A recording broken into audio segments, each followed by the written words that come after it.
शांति। आज 5 जुलाई 2021 के मधुर महावाक्य है और आज की मुरली में बाबा पुनः हम बच्चों को सावधान करते हैं और शिक्षाएं देते हैं कि बच्चे, इस दुनिया में तुम्हें फैशन नहीं करना है। कुछ दिन पूर्व भी बाबा की मुरली थी कि तुम बच्चों को इस दुनिया में कोई भी प्रकार के बाह्य श्रृंगार नहीं करने हैं। आज भी बाबा मुरली में हम बच्चों को पुनः सावधान कर रहे हैं। बाबा कहे, ये दुनिया में जितना कोई फैशन करता है अर्थात अपनी ओर कशिश करता है, भावार्थ कि अपनी ओर आकर्षित करता है, और जो आकर्षित कर लेता है तो नेचुरल है वो अनेक प्रकार की मुसीबतों में फंस जाते हैं। इसलिए बाबा कहे, मैं तो तुम्हें ऐसी दुनिया में ले चलता हूं जहां नेचुरल ब्यूटी रहती है, नेचुरल सुंदरता रहती है। यहां तुम्हें अपने आप को सुंदर बनाने का प्रयत्न नहीं करना है, कोशिश नहीं करनी है, क्योंकि बाबा जैसे बेहद का वैराग्य दिलाते हैं। साथ ही साथ बाबा कहे, तुम वानप्रस्थ अवस्था में हो तो वानप्रस्थ अवस्था में सबको घर चलने का मैसेज देना है कि अभी हमें अपने घर चलना है। तो इस दुनिया के कोई भी प्रकार के आकर्षण की बातों में हमें जाना नहीं है। सुनते हैं बाबा के मधुर महावाक्य। ओम शांति। मीठे बच्चे, तुम्हें बाप समान सच्चा सच्चा पैगंबर व मैसेंजर बनना है, सबको घर चलने का मैसेज देना है। प्रश्न है, आजकल मनुष्य की बुद्धि सारा दिन किस तरफ भटकती है? उत्तर है, फैशन के तरफ। मनुष्य को कशिश करने के लिए अनेक प्रकार के फैशन करते हैं। यह फैशन चित्रों से ही सीखे हैं। समझते हैं पार्वती भी ऐसे फैशन करती थी, बाल आदि बनाती थी। बाबा कहते, तुम बच्चों को इस पतित दुनिया में फैशन नहीं करनी है। तुम्हें तो मैं ऐसी दुनिया में ले चलता हूं जहां नेचुरल सुंदरता रहती है, फैशन की दरकार नहीं। आज की मुरली का गीत है, तुम ही हो माता पिता तुम ही हो। ओम शांति। बच्चों ने गीत सुना। जब महिमा गाते हैं तो बुद्धि ऊपर चली जाती है। आत्मा ही बाप को कहती है, वही खेवैया है, पतित पावन है, अथवा सच्चा सच्चा मैसेंजर है। बाप आकर आत्माओं को मैसेज देते हैं और जिसको मैसेंजर व पैगंबर कहते हैं, कोई छोटे व बड़े होते हैं। वास्तव में वह मैसेज व पैगाम देते नहीं है। जो धर्म पिताएं हैं, जो अपने धर्म की स्थापना करते हैं, अक्सर लोग उन्हें पैगंबर कहते हैं, मैसेंजर कहते हैं कि ईश्वर का मैसेज लेके आए। लेकिन बाबा कहे, वो वास्तव में मैसेंजर या पैगंबर नहीं है। यह तो झूठी महिमा कर दी है। बच्चे समझते हैं सिवाय एक के इस मनुष्य सृष्टि पर और किसकी महिमा नहीं है, सिर्फ बाप की ही महिमा है। सबसे जास्ती महिमा इस दुनिया में किसकी है? इन लक्ष्मी नारायण की है, क्योंकि यह है नई दुनिया के मालिक। सो भी भारतवासी जानते हैं, दूसरे धर्म वाले तो उनको जानते भी नहीं। दुनिया वाले सिर्फ इतना जानते हैं कि भारत प्राचीन देश है, भारत में ही गॉड गॉडेस का राज्य था। कृष्ण को भी गॉड कह देते हैं। भारतवासी इन्हों को भगवान भगवती कहते हैं, परंतु ये किसको पता नहीं है कि ये भगवान भगवती सतयुग में राज्य करते हैं। भगवान ने गॉड गॉडेस का राज्य स्थापन किया। भगवान ने, परमात्मा ने गॉड गॉडेस का राज्य स्थापन किया। बुद्धि भी कहती है हम भगवान के बच्चे हैं, तो हम भी भगवान भगवती होने चाहिए। सब एक के बच्चे हैं ना, परंतु भगवान भगवती कह नहीं सकते। है सभी एक ही परमात्मा के बच्चे, परंतु भगवान भगवती उन्हों को कह नहीं सकते। उन्हों को कहते हैं लक्ष्मी नारायण को, फिर भी भगवान भगवती नहीं कह सकते। बाबा कहे उन्हों को कहते हैं देवी देवताएं। यह सब बातें बाप बैठ समझाते हैं। भारतवासी कहेंगे कि हम भारतवासी पहले नई दुनिया में थे। नई दुनिया को तो सब चाहते हैं। बापूजी भी नई दुनिया, नया राम राज्य चाहते थे, परंतु राम राज्य का अर्थ बिल्कुल ही नहीं समझते। आजकल मनुष्य को अपना अहंकार कितना है। कलयुग में है पत्थर बुद्धि, सतयुग में है पारस बुद्धि, परंतु यह किसको समझ नहीं है। ये हम पत्थर बुद्धि है, बाबा कहे ये किसको समझ नहीं है। भारत ही सतयुग में पारस बुद्धि था, अब भारत कलयुग में पत्थर बुद्धि है। मनुष्य तो इनको ही स्वर्ग समझते हैं। क्यों कहा पत्थर बुद्धि? क्योंकि बाबा कहे मनुष्य इनको ही स्वर्ग समझते हैं। कहेंगे स्वर्ग में विमान थे, बड़े बड़े महल थे, वह तो सब अभी है, इसीलिए समझते यही स्वर्ग। तो इस जैसा पत्थर बुद्धि और कोई नहीं। साइंस कितनी वृद्धि को पाई हुई है, कितना सुख है, फैशन आदि कितना है। बुद्धि सारा दिन फैशन पिछाड़ी ही रहती है। आर्टिफिशियल सुंदर बनने के लिए बाल आदि कैसे बनाते हैं, कितना खर्चा करते हैं। यह सब फैशन निकला है चित्रों से। चित्र आदि देख देख करके अपने बाल भी ऐसे बनाते हैं। समझते हैं पार्वती मिसल हम बाल आदि बनाते हैं, ये सब कशिश करने के लिए ही बनाते हैं। सोचते हैं देवी देवताएं ऐसे करते थे, इसलिए हम भी ऐसे बाल बनाए। कुछ समय पहले एक माता ने अपने पोते को कहा ये क्या तुम लंबे लंबे बाल रख रहा है, अच्छा नहीं लग रहा है। तो पोते ने कहा कि दादी माँ, आप जिस कृष्ण की पूजा करते हो इसके बाल कितने लंबे, वो तो आपको कितना अच्छा लगता है, कितना प्यारा लगता है। मैंने तो इसको देख करके अपने बाल ऐसे बनाए ताकि आपको मैं अच्छा लगूं।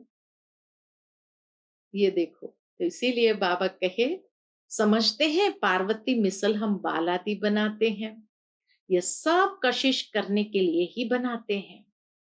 आगे पारसी लोगों की स्त्रियां मुंह पर काली जाली पहनती थी कि कोई देखकर आशिक न हो जाए। इसको कहा जाता है पतित दुनिया।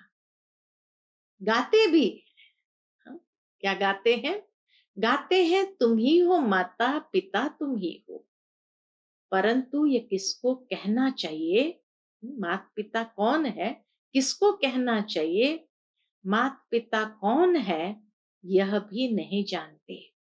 माता पिता ने जरूर वर्षा दिया होगा, बाप ने तुम बच्चों को सुख का वर्षा दिया था। कहते भी है बाबा हम तो आप बिगर और किसी से नहीं सुनेंगे। अभी तुम जानते हो शिव बाबा की महिमा गाई जाती है। ब्रह्मा की आत्मा भी खुद कहती है हम सो पावन थे अब पतित बने हैं। ब्रह्मा के बच्चे भी ऐसे कहेंगे। क्या कहेंगे? हम ब्रह्मा कुमार कुमारियां सो देवी देवता फिर 84 जन्मों के अंत में पतित बने हैं। जो नंबर 1 पावन वह नंबर 1 पतित। जैसे बाप वैसे बच्चे, जैसे ब्रह्मा बाप वैसे बच्चे।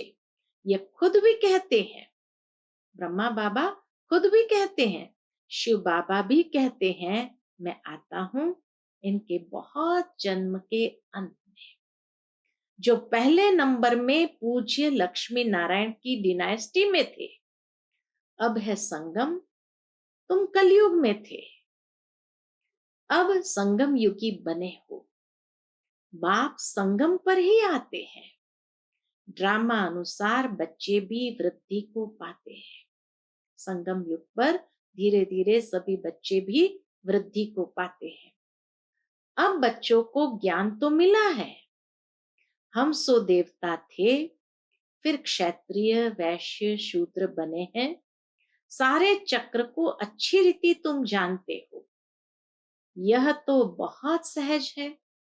हमने 84 जन्म लिए, कईयों की बुद्धि में यह भी नहीं बैठता है, स्टूडेंट में नंबरवार तो होते ही है।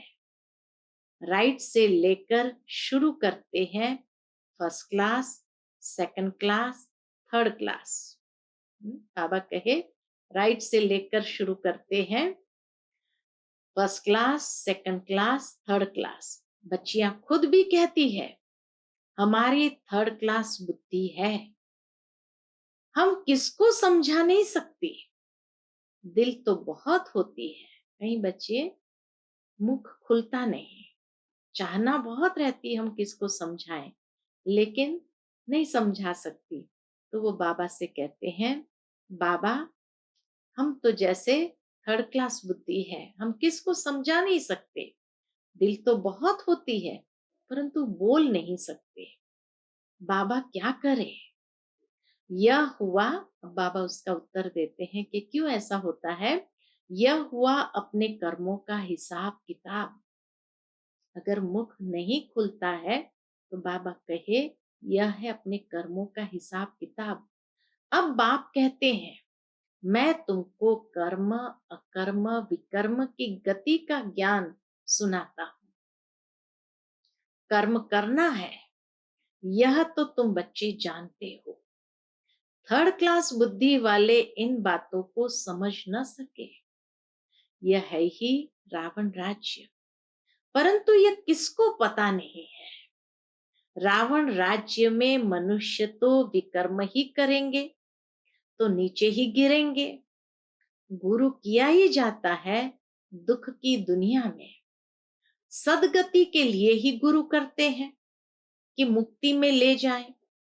वह है निर्वाण धाम, वाणी से परे स्थान।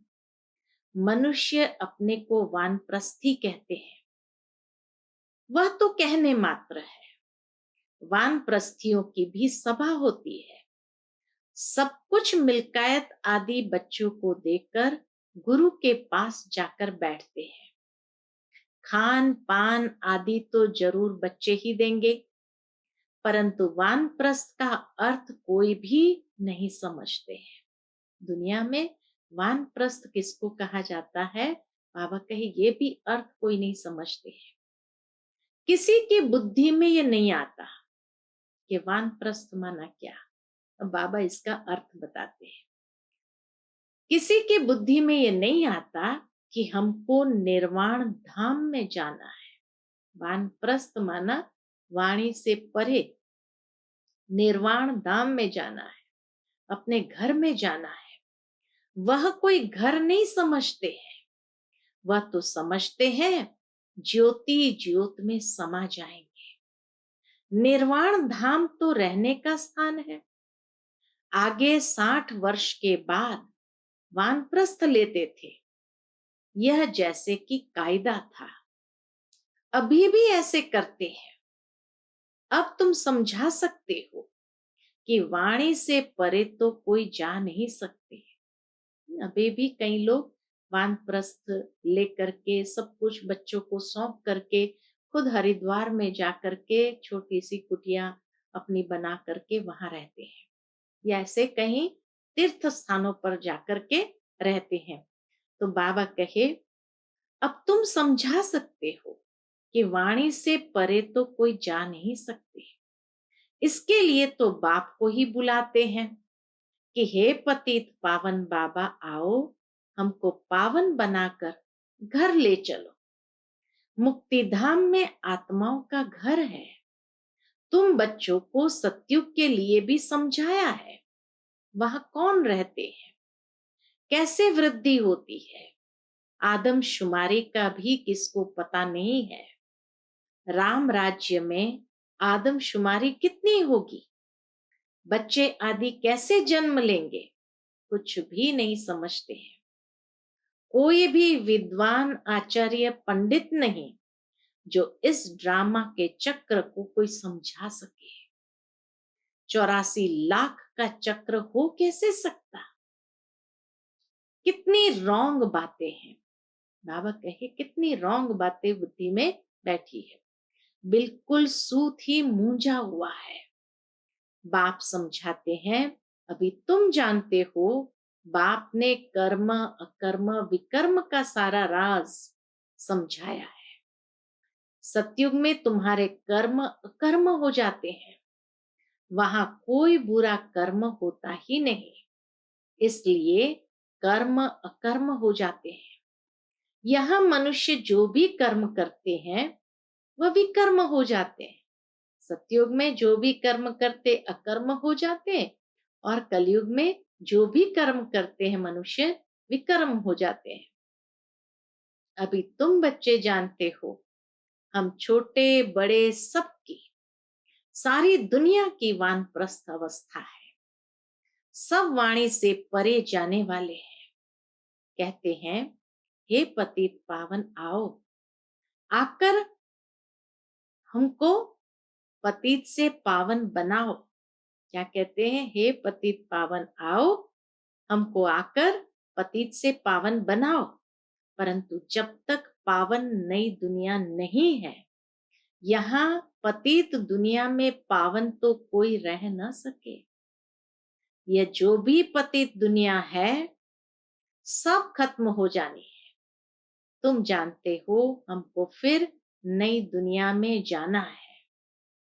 कैसे जाएंगे, ये सारी नॉलेज है। यह है नई नॉलेज, नई दुनिया, अमर लोक व पावन दुनिया के लिए। ये नॉलेज है, ये नई दुनिया, अमर लोक पावन दुनिया के लिए। तुम अभी संगम पर बैठे हो, यह भी जानते हो, दूसरे जो भी मनुष्य है ब्राह्मण नहीं है, वह कलयुग में है। हम सब संगम पर है, जा रहे हैं सतयुग में। बरोबर यह संगम युग है। वह तो है ही स्वर्ग, उनको संगम नहीं कहा जाता। संगम है अभी। यह संगम युग सबसे छोटा है। इसको लीप युग कहा जाता है, जिसमें मनुष्य पाप कर्म से, बाबा कहे इसको लीप युग कहा जाता, संगम युग को लीप युग भी कहा जाता है, जिसमें मनुष्य पाप आत्मा से धर्म आत्मा बनते हैं। इसलिए इसको धर्माओ युग भी कहा जाता है। धर्माओ युग है जिसमें मनुष्य पापात्मा से धर्मात्मा बनते हैं। कलयुग में सभी मनुष्य अधर्मी है, उसकी भेंट में धर्मात्मा कहा, जहां हम धर्म को अपने आचरण में ले आते हैं। दुनिया में लोग अधर्मी बनते जा रहे हैं, वहां तो सभी धर्मात्मा होते हैं। भक्ति मार्ग का कितना बड़ा प्रभाव है अधर्मी। मनुष्य कर्म अधर्मी के करते हैं और जाते हैं फिर धर्मात्माओं के पास, क्योंकि बाबा कहे भक्ति मार्ग का कितना बड़ा प्रभाव है। ऐसी पत्थर की मूर्तियां बनाते हैं जो देखने से ही दिल खुश हो जाए। वह है पत्थर पूजा। शिव के मंदिर में कितना दूर दूर जाते हैं पूजा के लिए। शिव का चित्र तो घर में भी रख सकते हैं, फिर इतना दूर दूर क्यों भटकना चाहिए। यह ज्ञान अब बुद्धि में आया है। बाबा कहे तुम्हारी बुद्धि में यह ज्ञान आया है। अब तुम्हारी आंखें खुली है, बुद्धि के कपाट खुले हैं। बाप ने नॉलेज दी है। परम पिता परमात्मा इस मनुष्य सृष्टि का बीज रूप ज्ञान का सागर नॉलेजफुल है। आत्मा भी वह नॉलेज धारण करती है। आत्मा ही प्रेसिडेंट आदि बनती है। मनुष्य तो देह अभिमानी होने के कारण देह की ही महिमा करते रहते हैं। अभी तुम समझते हो आत्मा ही सब कुछ करती है। तुम आत्मा 84 जन्मों का चक्कर लगाए बिल्कुल ही दुर्गति को पाई हुई हो। अभी हम आत्मा ने बाप को पहचाना है, बाप से वर्षा ले रहे हैं। बाबा को पहचाना है और बाप से वर्षा ले रहे हैं। आत्मा को शरीर तो जरूर धारण करना पड़े। शरीर बिगर आत्माएं कैसे बोले, कैसे सुने? बाप कहते हैं मैं निराकार हूं, मैं भी शरीर का आधार लेता हूं। तुम जानते हो शिव बाबा इस ब्रह्मा तन से हमको सुनाते हैं। यह बातें तुम ब्रह्मा कुमार कुमारियां ही समझाते हो। तुमको अब ज्ञान मिला है। ब्रह्मा द्वारा आदि सनातन देवी देवता धर्म की स्थापना होती है। वही बाप राजयोग सिखा रहे हैं। इसमें मूंझने की बात ही नहीं है। इतना सिंपल सीधी बात है कि कैसे परमात्मा बाप आते हैं ब्रह्मा तन के द्वारा आदि सनातन देवी देवता धर्म की स्थापना करने, और राजयोग उसके लिए सिखा रहे हैं। अब इसमें मूंझने की बात ही नहीं। शिव बाबा हमको समझाते हैं, फिर हम औरों को समझाते हैं। हमको भी सुनाने वाला शिव बाबा ही है। अभी तुम कहेंगे हम पतित से पावन बन रहे हैं। बाप समझाते हैं यह है ही पतित दुनिया, रावण का राज्य है ना। रावण पाप आत्मा बनाते हैं, यह और कोई भी नहीं जानते हैं। बल रावण की एफिजी जलाते हैं, परंतु कुछ भी समझते नहीं है। सीता को रावण ले गया, यह किया। कितनी कथाएं बैठ लिखी है। जब बैठकर सुनते हैं तो कई लोगों के आंखों से पानी निकलने लगता है, रोने लगते हैं। तो बाबा कहे जब बैठकर सुनते हैं तो रो लेते हैं। वह है सब दंत कथाएं। बाबा हमको विक्रमाजीत बनाने के लिए समझाते हैं। कहते हैं माम एकम याद करो, कहां भी बुद्धि नहीं लगाओ। शिव बाबा ने हमको अपना परिचय दिया है। पतित पावन बाप आकर अपना परिचय देते हैं। अब तुम समझते हो कितना मीठा बाबा है जो हमको स्वर्ग का मालिक बना रहे हैं। हाँ? कितना मीठा बाबा है जो हमको स्वर्ग का मालिक बना रहे हैं। अच्छा, मीठे मीठे सिकिलते बच्चों प्रति माता पिता बाप दादा का याद प्यार और गुड मॉर्निंग। रूहानी बाप की रूहानी बच्चों को नमस्ते। हम सब रूहानी बच्चों की रूहानी माता पिता बाप दादा को याद प्यार, गुड मॉर्निंग और नमस्ते नमस्ते। शुक्रिया बाबा, शुक्रिया। आज की मुरली से धारणा के लिए मुख्य सार है। पहली पॉइंट, कर्म अकर्म और विकर्म की गति को जान, श्रेष्ठ कर्म करने हैं। क्योंकि हम सभी जानते हैं सतयुग में अकर्म होते हैं, कलयुग में अधिकतर विकर्म होते हैं। तो अभी हमें कर्म अकर्म विकर्म की गति का ज्ञान प्राप्त हुआ है, इसलिए बाबा कहे श्रेष्ठ कर्म करने हैं। ज्ञान दान कर धर्मात्मा बनना है। दूसरी पॉइंट, यह वानप्रस्थ अवस्था है। इन अंतिम घड़ियों में पावन बनकर पावन दुनिया में जाना है। पावन बनने का मैसेज सबको देना है। आज का बाबा का मधुर वरदान है, घबराने की डांस छोड़ क्या करना है? सदा खुशी की डांस करने वाले मास्टर नॉलेजफुल भव। घबराने की डांस छोड़ सदा खुशी की डांस करने वाले मास्टर नॉलेजफुल भव। नॉलेज से ही हम अपनी आंतरिक स्थिति को परिवर्तन कर सकते हैं। इसलिए बाबा कहे, जो बच्चे मास्टर नॉलेजफुल है वह कभी घबराने की डांस नहीं कर सकते। सेकंड में सीढ़ी नीचे, सेकंड में ऊपर, अब ये संस्कार चेंज करो तो बहुत फास्ट जाएंगे। घड़ी घड़ी स्थिति को ऊपर नीचे नहीं करो, इसीलिए हमारी गति स्लो हो जाती है। तो बाबा कहे ये संस्कार चेंज करो तो बहुत फास्ट जाएंगे। सिर्फ मिली हुई अथॉरिटी को, नॉलेज को, परिवार के सहयोग को यूज करो। बाप के हाथ में हाथ देकर चलते रहो तो खुशी की डांस करते रहेंगे। घबराने की डांस हो नहीं सकती, लेकिन जब माया का हाथ पकड़ लेते हो तो क्या होता है?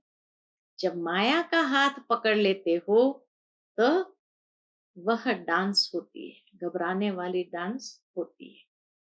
आज का स्लोगन है, जिनका संकल्प और कर्म महान है वही मास्टर सर्वशक्तिमान है। जिनका संकल्प और कर्म महान है वही मास्टर सर्वशक्तिमान है। क्योंकि महान संकल्प और कर्म की शक्ति होती है, तो इसीलिए बाबा कहे वही सर्वशक्तिमान है।